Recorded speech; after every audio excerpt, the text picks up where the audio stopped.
At 62, I had already come to terms with where I stood. Recently retired from my teaching career, I was living in a quiet house nestled on the outskirts of town, filling my days with gardening and books. My husband had passed 5 years ago, and since then, I found comfort in a simple routine. But nothing could have prepared me for the changes that came when my stepson Alex came to live with me. Alex was 22, fresh out of college, with dreams of starting his career as a graphic designer in the city. His father and I had married just 2 years before his passing, and though Alex and I didn't get many chances to bond back then, we had always been cordial. When Alex called me a few months ago, I hadn't heard from him in a while. He said, "Hey, Mara," his voice a bit hesitant. "I know this is kind of sudden, but I need to ask for a favor." I could hear the concern in his voice, and before he even finished, I knew what he was going to ask. He was in between jobs, trying to get his footing in a competitive field, and was struggling with rent. I told him he could stay with me for as long as he needed until he found a stable job in a place of his own.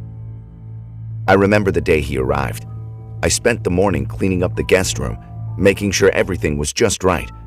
As the hours passed, I found myself getting anxious, something I hadn't felt in years. What would it be like having someone so young living under my roof again? It had been so long since I'd shared my space with anyone, let alone a man of his age. When he finally pulled up in his old beat-up car, I stepped outside to greet him. He smiled at me with that same familiar grin I remembered from family gatherings, but something was different now. He wasn't the awkward teenager I had known. Alex had grown into a tall, broad-shouldered young man with a confident air about him. "Hey, Mara," he said, pulling me into a quick hug. "Welcome," I replied, feeling a bit out of place. "I hope the drive wasn't too bad." "Nah, it was fine. Thanks for letting me stay here." The first few days were uneventful. Alex spent most of his time in his room or looking out for jobs. I did my best to stay out of his way, not wanting to be the overbearing stepmother.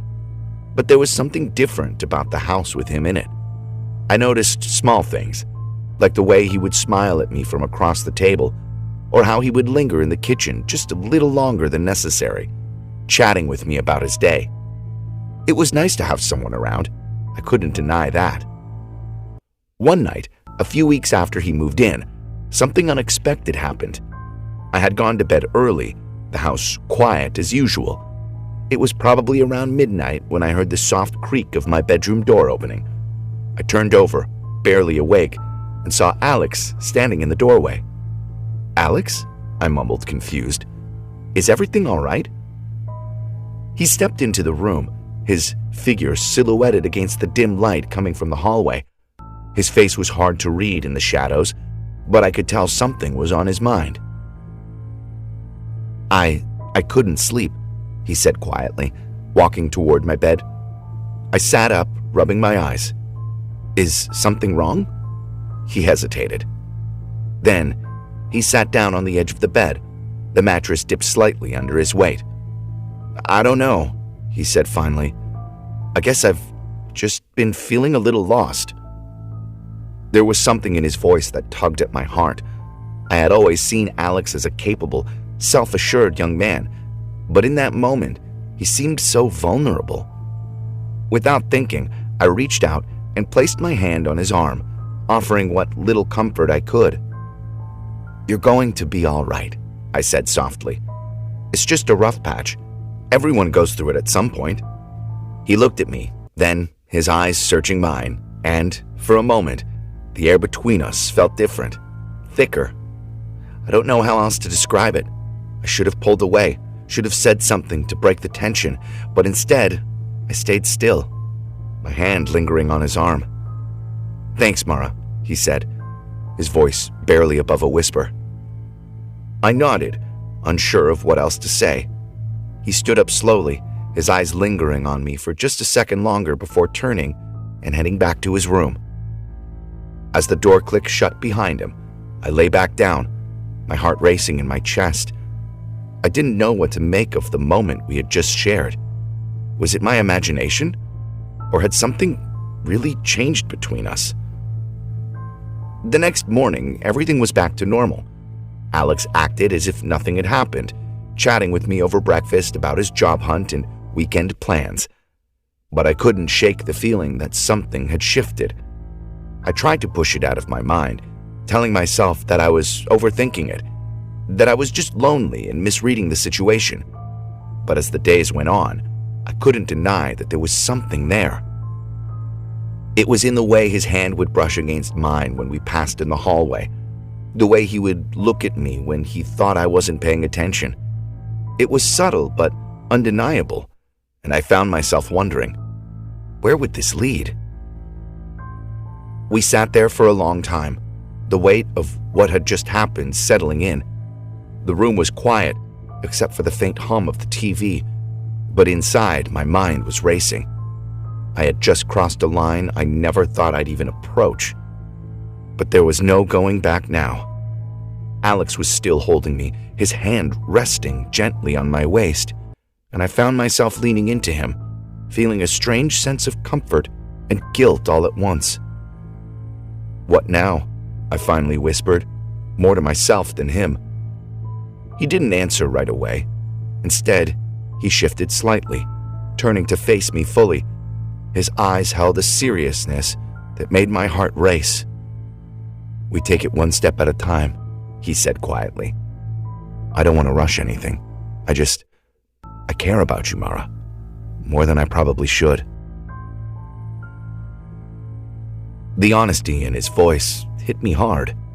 It was surreal hearing this from someone so much younger, from someone who was supposed to be part of my past, not my future.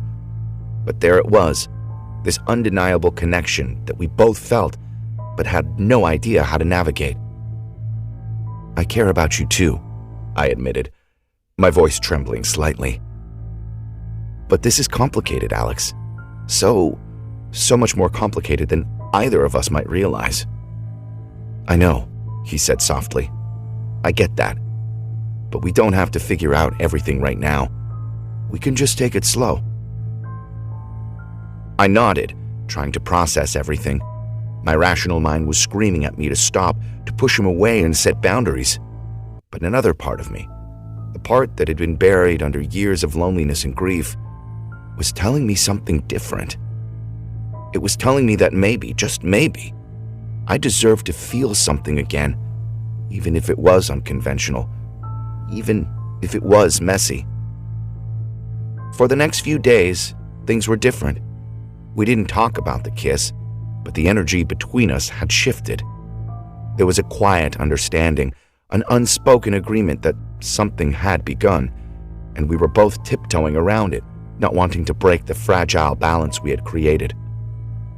One evening, a week later, Alex came home from a job interview, a grin on his face. "I think it went well," he said, dropping his bag by the door. "They seemed interested. I'll know by the end of the week." "That's great," I replied, genuinely happy for him. We spent the evening in the living room, talking, laughing, falling into an easy rhythm that felt more natural than I had expected. As the night wore on, I found myself watching him more closely, noticing little things. His laugh, the way he absent-mindedly ruffled his hair, the warmth in his eyes when he looked at me. It was strange, feeling this pull toward him, but at the same time, it felt right. Later, as I was heading upstairs to bed, Alex called after me. "Mara?" I stopped on the stairs, turning to look at him. He was standing at the base of the steps, his hands in his pockets, an uncertain look on his face. "Yeah?" I asked, my heart pounding. "I just wanted to say thank you for everything." His voice was soft. "You've been there for me in ways I didn't expect, and I don't want to mess things up between us." I smiled gently, though there was a knot tightening in my chest. "You're not messing anything up, Alex. We're both just figuring things out." He nodded, his eyes searching mine. Good night, Mara. Good night, Alex. As I lay in bed that night, staring up at the ceiling, I couldn't help but think about how much had changed in such a short time. The house felt different with him in it, more alive, more complicated, but also more fulfilling. Weeks passed, and we continued to dance around this delicate balance. There were moments when the tension between us would rise, when our hands would brush or we'd sit a little too close on the couch. But we never talked about it. We both knew something had shifted, but neither of us was quite ready to take that next step. One night, after Alex had officially landed his job, we decided to celebrate. We ordered takeout, opened a bottle of wine, and spent the evening talking about his future, his plans, and his excitement for what was to come. But as the night wore on, and the wine loosened our inhibitions, the conversation drifted to us, to that night in the kitchen, to the kiss. I haven't been able to stop thinking about it, Alex admitted, his voice low, his eyes locked on mine. About you. I swallowed hard, the knot in my chest tightening. Neither have I whispered. He reached out, then, taking my hand in his thumb brushing softly against my skin.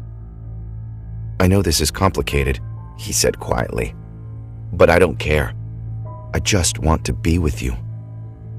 My heart was racing, my mind screaming at me to stop, to think about the consequences. But in that moment, all I could think about was him, about the way he made me feel alive again, about the connection we had that seemed to defy reason. I want that too, I finally admitted, my voice barely above a whisper.